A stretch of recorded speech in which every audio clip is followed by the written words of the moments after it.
सभी को good morning. तो स्टार्ट करते हैं। कल कहाँ तक हो गया था? कल हमने लास्ट में करवाया था रेट ऑफ रिएक्शन।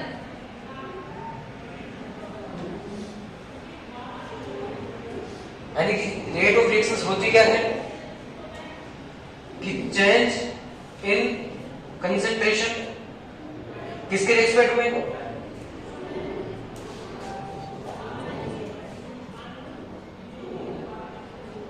टाइम के रेस्पेक्ट में कंसंट्रेशन में चेंज होना रेट ऑफ रिएक्शन होता है। इसका कल हमने एक फॉर्मूला लिखा था, यहां तक हो गया था। यहां पर डेल्टा सी क्या है? Change in concentration. और डेल्टा टी यानी time in time taken in during change. यानी कि जो कंसंट्रेशन चेंज होने में जो टाइम लगा है वह है डेल्टा टी।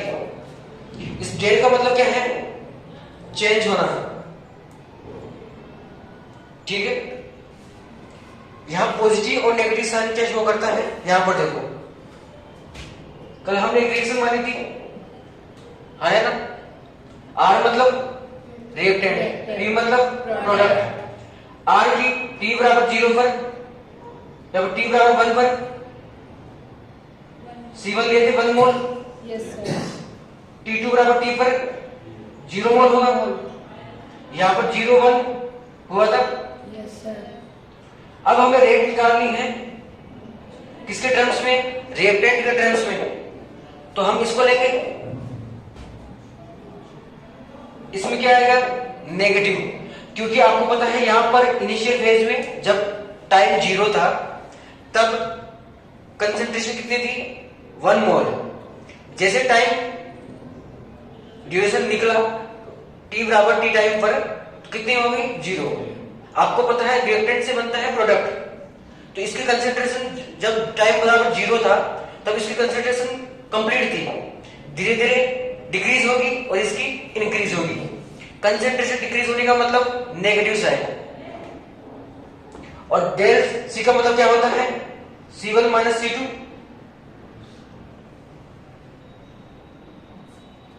है ना? यहां पर वैल्यू रखो। C1 कितना है? C2 minus C1।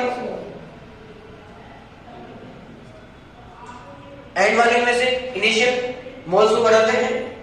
यहां पर देखो C2 कितना है? 0। उसमें से T2 कितना है? टाइम पता नहीं है हमें। नेगेटिव। यहां पर देखो 0 में से -1, इसको T मान लो कंप्लीट एक बार के लिए। क्या होगा? Negative negative. है ना? ये किसके लिए आया? रिएक्टेंट के लिए। अब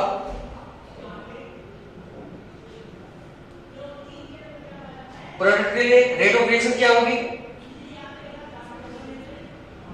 है ना?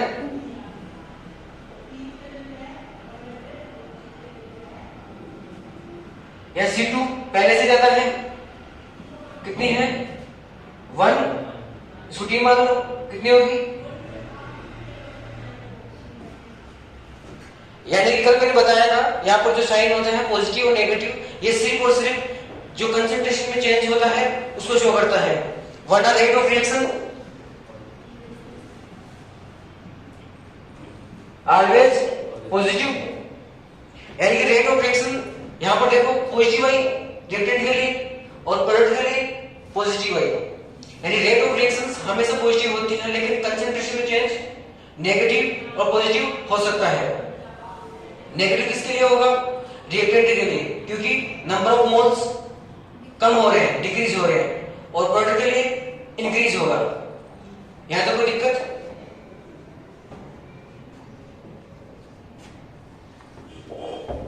लिखो इसको।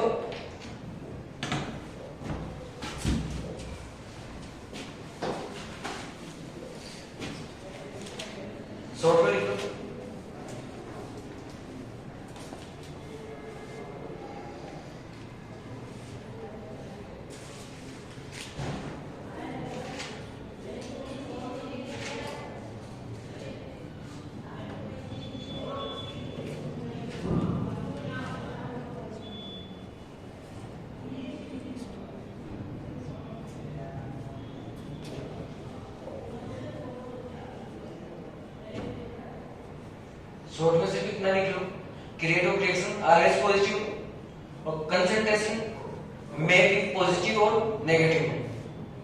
जो कंसंट्रेशन में चेंज होता है में भी पॉजिटिव और नेगेटिव दोनों हो सकता है, लेकिन रेट ऑफ रिएक्शन हमेशा पॉजिटिव रहेगी।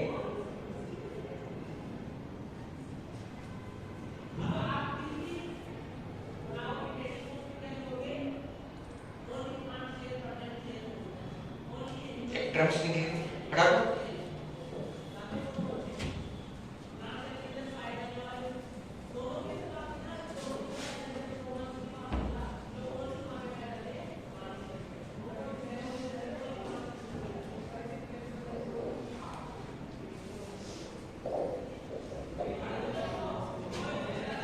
इसका ग्राफ समझ में आ गया था?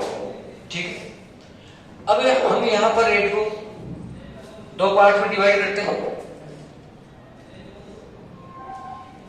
एक तो होती है एवरेज रेट और एक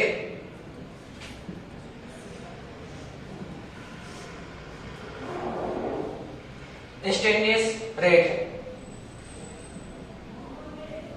जिसको RINST से शो करते हैं। ध्यान देना, मैंने आपको रेट ऑफ रिएक्शंस का फॉर्मूला बताया है del C upon del T। यहां साइन का मतलब क्या है? कंसंट्रेशन में चेंज है किसके रेस्पेक्ट में? रिएक्टेंट और प्रोडक्ट। यहां पर देखो एग्जाम में इनकी डेफिनेशन आती है, लास्ट ईयर यहां से क्वेश्चन आया था। ठीक है, यहां से क्वेश्चन बना था लास्ट ईयर इसकी डेफिनेशन का। अब ध्यान दो, एवरेज रेट ऑफ रिएक्शंस, इसके लिए एक एग्जांपल देखो।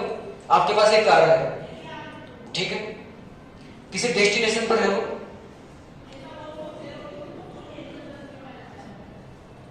ठीक है, माना कि वो डेस्टिनेशन यहां पर है, आपको जाना है यहां पर, ठीक है। आपने कार स्टार्ट करी, जब आपने कार स्टार्ट नहीं करी थी तब उसकी वेलोसिटी, उसका वेग, उसकी रेट कितनी थी? 0 है ना।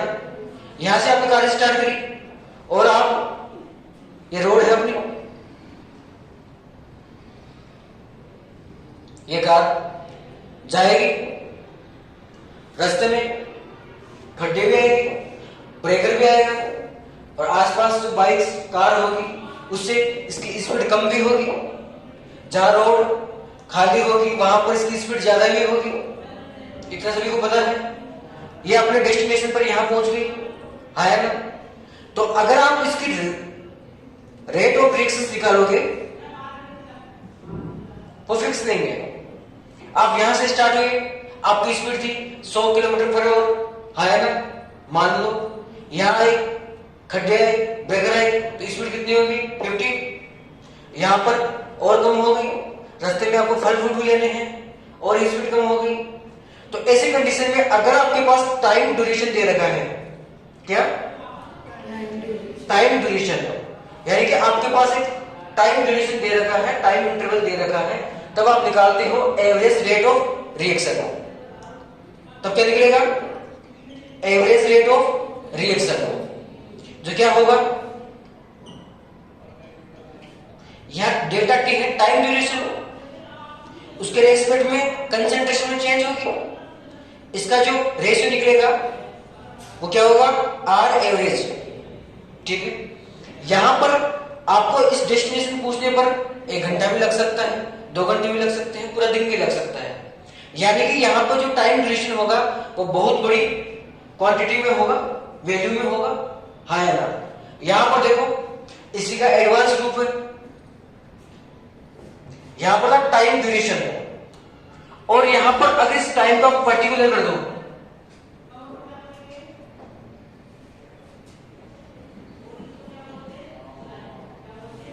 यानी कि मैं इस टाइम को फिक्स कर दूं कि t बराबर इतने समय पर, t बराबर इतने समय पर ये कार कहां पहुंची। जैसे मान लो मैं आपसे पूछूं कि t बराबर 10 सेकंड पर ये कार कहां पर थी, तो फिक्स उसी पर्टिकुलर मोमेंट पर जो रेट ऑफ रिएक्शन निकलती है उसे बोलते हैं इंस्टेंटेनियस रेट। हिंदी में बोलते हैं इसको तात्क्षणिक वेग, यानी उसी क्षण, उसी मोमेंट। हाँ है ना, यानी कि यहां पर टाइम ड्यूरेशन में चेंज बहुत ज्यादा हुआ है। यहां पर डेल्टा सी कंसेंट्रेशन चेंज है एक लार्ज अमाउंट में, डेल्टा टी टाइम में चेंज है लेकिन लार्ज। है ना, इतना समझ में आया। यहां पर देखो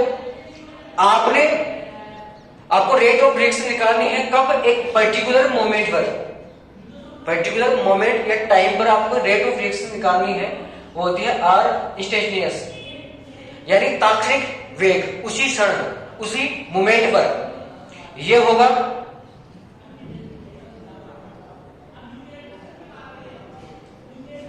ये दोनों वैल्यू दिखने में एक जैसी है लेकिन इनमें माइनर डिफरेंस है। किस चीज का, सामने ध्यान दो। अगर कभी डेल्टा साइन आई, किसी भी इक्वेशन में डेल्टा साइन आता है, इसका मतलब होता है लार्ज डिफरेंस, है ना। और यहां पर आपने इसको पर्टिकुलर कर दिया है, फिक्स कर दिया है, इसका मतलब यहां पर जो टाइम ड्यूरेशन है वो बहुत कम है। जैसे मान लो 5 सेकंड पर, जो टाइम ड्यूरेशन एकदम फिक्स है, जो टाइम ड्यूरेशन है वो फिक्स है। इसका मतलब इसको आपने पर्टिकुलर कर दिया है, तो डी का मतलब क्या होगा, स्मॉल डिफरेंस, है ना। वो टाइम का भी हो सकता है और किसी डिस्टेंस का भी, है ना। आपके कोर्स में मैक्सिमम क्वेश्चंस इस पे बनते हैं, आपकी जो एनसीईआरटी है वो है इंस्टेंटेनियस रेट पर है सबसे ज्यादा। एवरेज रेट और रेट ऑफ रिएक्शन एक जैसे हैं। जैसे मान लो यहां से आप यहां आए तो इसका एक एवरेज निकलेगा, कहीं कहीं पर स्पीड 100 की थी, कहीं पर 80 की, तो इनका एवरेज निकलेगा। एवरेज स्पीड क्या होगी, जैसे मान लो इस कार की स्पीड है और 80, तो इनकी एवरेज स्पीड क्या होगी 90 किलोमीटर, है ना। लेकिन मैं आपसे ऐसे बोलूं कि 10 सेकंड पर ये कार कहां पर थी, तो ये इसको आपने पर्टिकुलर कर दिया, पर्टिकुलर मोमेंट कर दिया, इसको टाइम फिक्स कर दिया, तब ये निकलेगी, है ना। समझ में आया। नेक्स्ट देखो, रेट की यूनिट,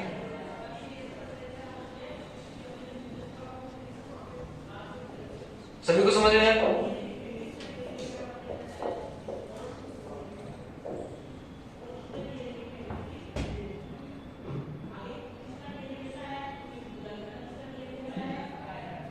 यूनिट निकालते हैं, आपकी बोर्ड में छोटा क्वेश्चन आ सकता है।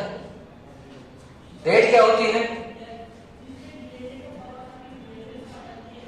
ठीक है। यहां पर सी क्या है, कंसेंट्रेशन, सभी को इतना पता है। कंसेंट्रेशन की यूनिट क्या होती है, मोल पर लीटर, मोल कंसेप्ट में पढ़ा होगा आपने। कंसेंट्रेशन होती है, उसकी यूनिट होती है मोल पर लीटर, और टाइम की यूनिट क्या होती है, सेकंड, है ना। तो क्या होगा, मोल, है ना। छाप लो इसको।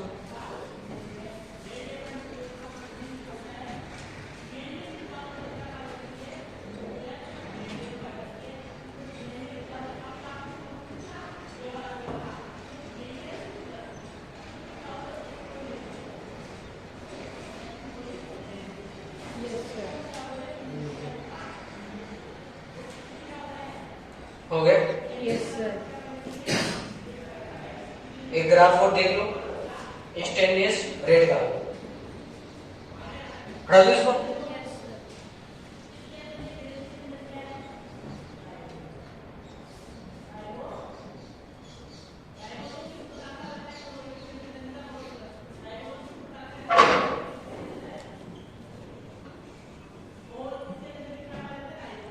आपको पता है रिटर्न से क्या बनता है, प्रोडक्ट, इनिशियल फिर जीरो, ठीक है। किसके टर्म्स में निकालते हैं, मान लो एक ग्राफ बना लो, टर्म्स ऑफ रिएक्टेंट, है ना, यहां पर क्या होगी? कंसंट्रेशन। किसके रेस्पेक्ट में? टाइम। आपने देखा होगा कि इनिशियल फॉर्म में इसका जो मोल था वो कंप्लीट था, धीरे धीरे डिक्रीज होगा। किसके रेस्पेक्ट में? टाइम के रेस्पेक्ट में। ये इंस्टेंटेनियस रेट की सेकंड डेफिनेशन बताने जा रहा हूं। यहां पर C1 थी, मान लो T1 पर C2,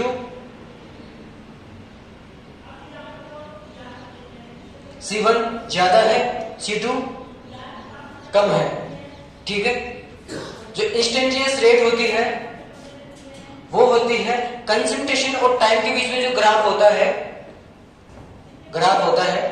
इस पर आप एक टेंजेंट लाइन खींच दो। कौन सी लाइन? इसको हिंदी में बोलते हैं स्पर्श रेखा, जो इसको स्पर्श करते हुए जाए। ये किसी भी मोमेंट पर आप कह सकते हो, यहां पर भी, यहां पर भी, यहां पर भी। आपका पर्टिकुलर मोमेंट दे रखा है, नीट में आया हुआ ग्राफ में, आपने माना कि यहां पर आपको इंस्टेंटेनियस रेट निकालनी है, तो इस पॉइंट पर आपको एक टेंजेंट लाइन खींचनी है, और इसका जो स्लोप होगा, ये इसका स्लोप है। स्लोप कैसे निकालते हैं? tan थीटा से। हाँ जी, पता है सभी को? इसका ये जो स्लोप है, ये क्या है? Instantaneous rate. समझ में आया? अगर आप इसको प्रोडक्ट के रूप में निकालना चाहते हो तो कंसंट्रेशन इंक्रीज होती है, आया ना? ये क्या है? C1 और ये T2 टाइम पर। इस पॉइंट पर आपको निकालनी है, टेंजेंट लाइन खींच दो, ड्रॉ कर दो, आया ना? तो इसका जो स्लोप बनेगा क्या होगा? Instantaneous rate. सभी को समझ में आया? आया ना? हटा दो।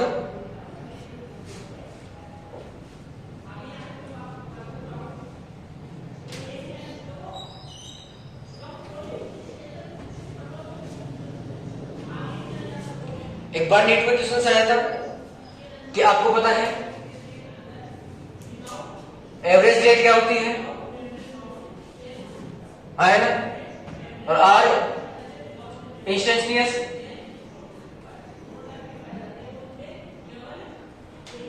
डीसी अपॉन dt, आया ना? यहां पर जो टाइम चेंज है वो लार्ज है, क्योंकि यहां पर एक टाइम ड्यूरेशन दे रखा है। इतने टाइम ड्यूरेशन में आपको रेट निकालनी है, और यहां पर क्या है? एक पर्टिकुलर टाइम मोमेंट जो कि एक स्मॉल है, फिक्स है। एग्जाम में एक बार क्वेश्चन आया था कि अगर एवरेज रेट को आप इंस्टेंटेनियस रेट में चेंज करना चाहते हो तो टाइम के लिए कौन सा ऑप्शन ठीक होगा? पहला ऑप्शन ये था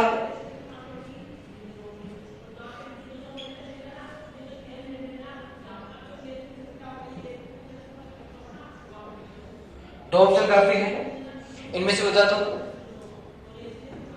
कौन सा हो सकता है? फर्स्ट वाला होगा, क्योंकि यहां पर टाइम ड्यूरेशन क्या था?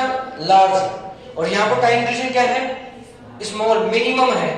तो आप इस टाइम को जीरो की ओर लेके जाओगे, यानी इसकी वैल्यू आप क्या करोगे? कम करोगे। कम करने का मतलब आया ना? ठीक है, इसको लिख लो।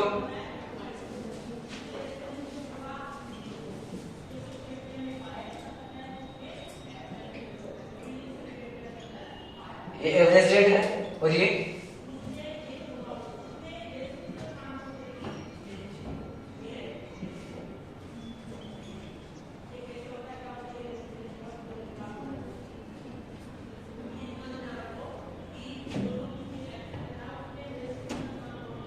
अगर आप टाइम को पर्टिकुलर कर दोगे तो क्या होगा, आर इंस्टेंटेनियस, और अगर टाइम ड्यूरेशन आपके पास दे रखा है कितना भी टाइम हो तो कौन सी रेट निकलेगी, एवरेज।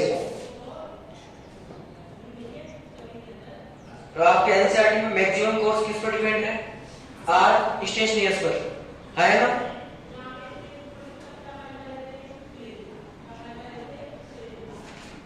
शॉर्ट में लिखो,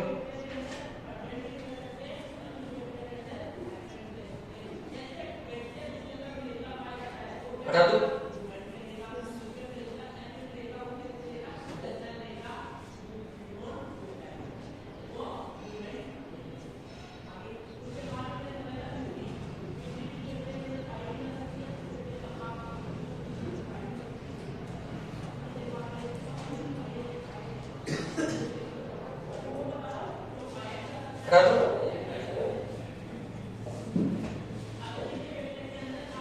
हेडिंग देखो,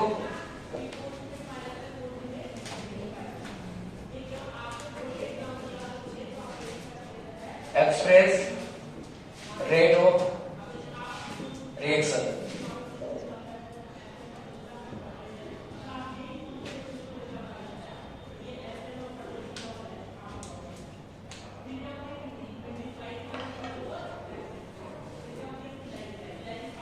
ठीक है, एक्सप्रेस रेट ऑफ रिएक्शंस, यानी कि आपके पास कोई रिएक्शन थी, उसी को ले लो। आपके पास कोई पर्टिकुलर कोई रिएक्शंस दी हुई है, उसको रेट ऑफ रिएक्शंस में कैसे लिखना है। इसके लिए दो टर्म्स हो सकते हैं, एक तो टर्म्स ऑफ रिएक्टेंट और second in terms of product. यानी कि जो रेट ऑफ रिएक्शंस है आप इन टर्म्स ऑफ रिएक्टेंट भी लिख सकते हो और इन टर्म्स ऑफ प्रोडक्ट भी लिख सकते हो, है ना। देखो कैसे, रेट ऑफ रिएक्शन का फॉर्मूला क्या होता है,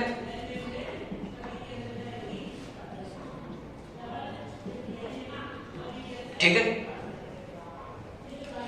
यहां पर रिएक्टेंट थे, इससे बना प्रोडक्ट, यानी आपके पास कोई रिएक्टेंट है, उससे क्या बन रहा है, प्रोडक्ट। यानी कि जैसे जैसे इस रिएक्टेंट की मोल, कुछ भी मान लो, इसका मोल मान लो, मोल है, और जैसे जैसे डिक्रीज होगा वैसे वैसे प्रोडक्ट के मोल इंक्रीज होंगे, है ना। यानी कि जैसे जैसे ये डिसअपियर होगा वैसे वैसे इसकी अपीयरेंस होगी, अरे है ना। समझते इस बात को, जैसे जैसे रिएक्टेंट के मोल कम होना स्टार्ट होंगे, डिसअपियरेंस का मतलब कम होना स्टार्ट, वैसे वैसे प्रोडक्ट के मोल बढ़ना स्टार्ट होंगे, इंक्रीज होना स्टार्ट होंगे।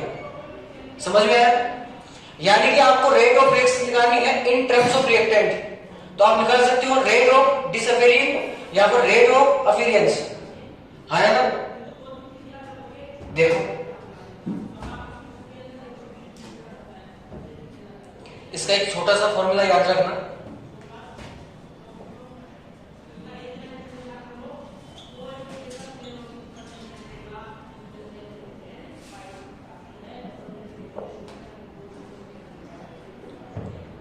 यहां पर एन क्या है,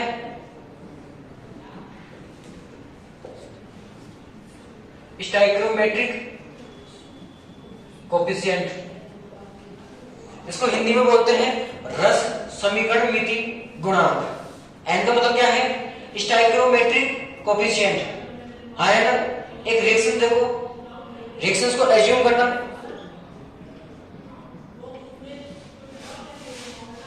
N1 1A N2 B goes to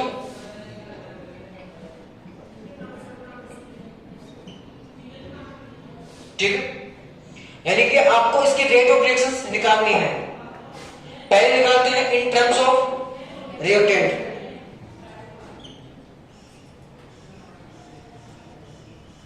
rate निकालो, ये डिसअपियर हो रहे है ना, और ये अपीयरेंस होगी, इसकी होगी डेल सी। डेल सी की जगह यहां पर क्या है, डेल ए, कंसेंट्रेशन क्या है यहाँ पर ए, तो चेंज किस में होगा, ठीक है, किसके रेस्पेक्ट में, टी। और यहां पर जो स्टोइकोमेट्रिक कोफिशिएंट है वो है n1, है ना, और साइन क्या होगा, नेगेटिव।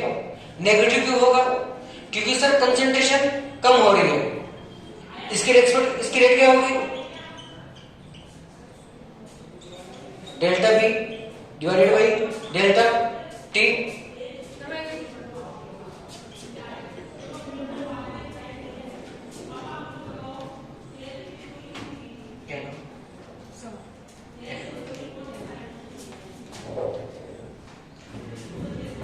यहां पर देखो रेट ऑफ डिसअपीयरेंस किसके रेस्पेक्ट में, ए के और बी के में, रेट ए के रेस्पेक्ट में क्या होगी, delta A upon delta T, क्योंकि यहां पर कंसेंट्रेशन किसकी है, ए की, चेंज हो रही है, कोफिशिएंट क्या है 1 अपॉन n1, इसमें देखो delta b upon delta t, coefficient क्या है 1 अपॉन n2। यहां पर देखो रेट,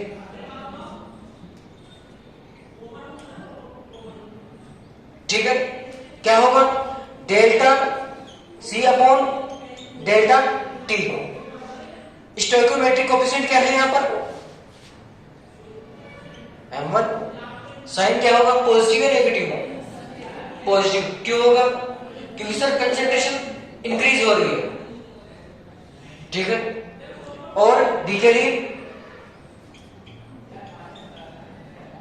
कोफिशिएंट क्या है, और आपने 11th क्लास में रेट लॉ पढ़ा होगा, उसके अकॉर्डिंग इसके जो मोल्स होते हैं, कन्वर्स टू मास, इसके जो मोल्स है कंप्लीट इसमें कन्वर्ट होते हैं, यानी कि जो मास होता है वो कंजर्व होता है, मोल्स हो मास हो कुछ भी हो कंजर्व होता है, इसका मतलब इसका मोल इसके बराबर होगा, तो इसकी रेट इसके बराबर होगी, तो रेट क्या हो सकती है,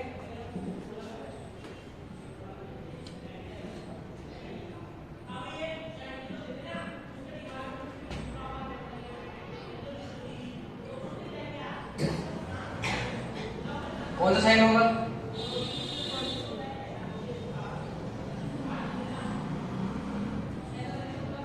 समझ में आया। अगर आपको सिर्फ एक रेट निकालनी है m1 m2, अगर सिर्फ आपको रेट निकालनी है आप किसी के टर्म्स में निकाल सकते हो, ए के रेस्पेक्ट में, बी के, सी और डी के रेस्पेक्ट, ठीक है, यानी चारों बराबर होंगे। यहां पर delta A upon delta t क्या होगा,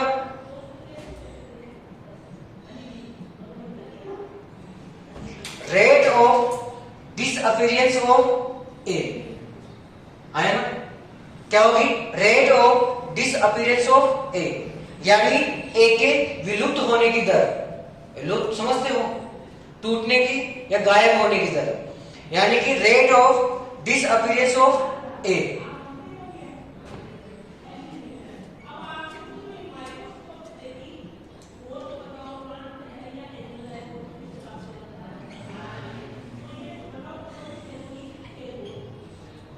साइन क्या होगा, negative. Delta b upon delta t क्या होगा, rate of disappearance of B,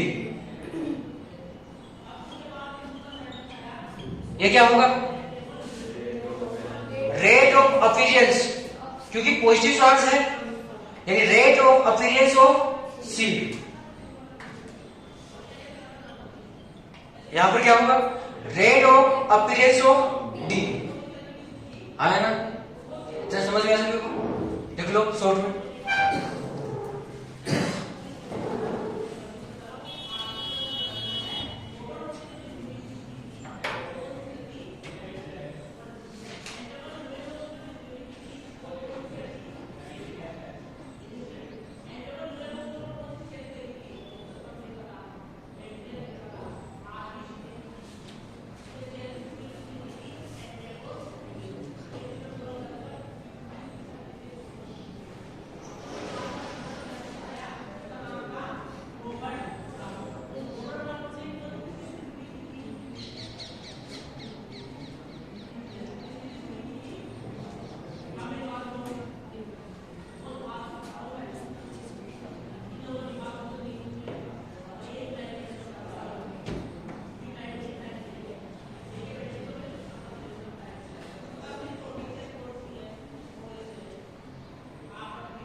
कर दो।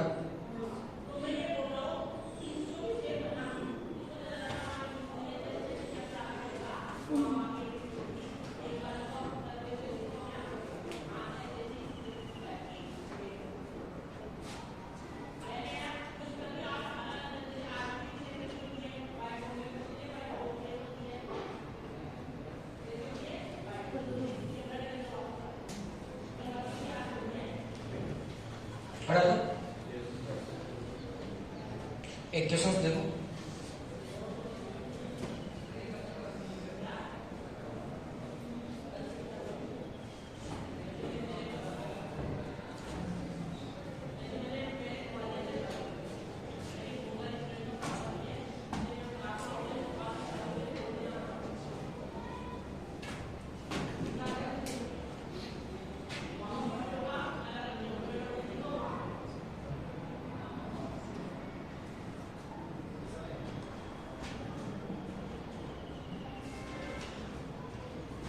इस क्वेश्चन में आपको रेट ऑफ रिएक्शंस निकालनी है, ठीक है। एक बार देख लो कैसे होगी। रेट ऑफ रिएक्शंस पहले किसके टर्म्स में निकालोगे आप? इन टर्म्स ऑफ रिएक्टेंट आए ना।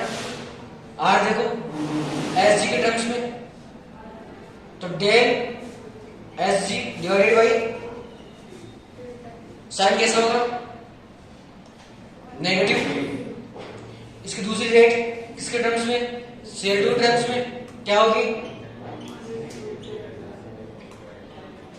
आया ना।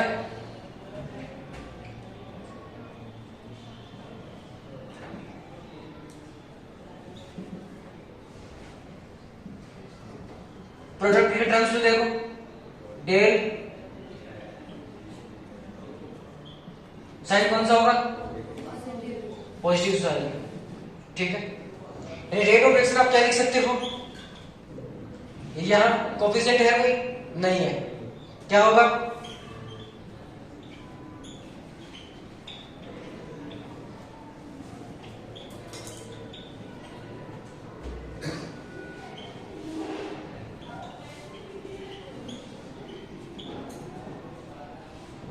कंप्लीट रेट ऑफ रिएक्शन क्या होगी? ये समझ में आ सके? चलो आज के लिए इतने काफी। Thank you.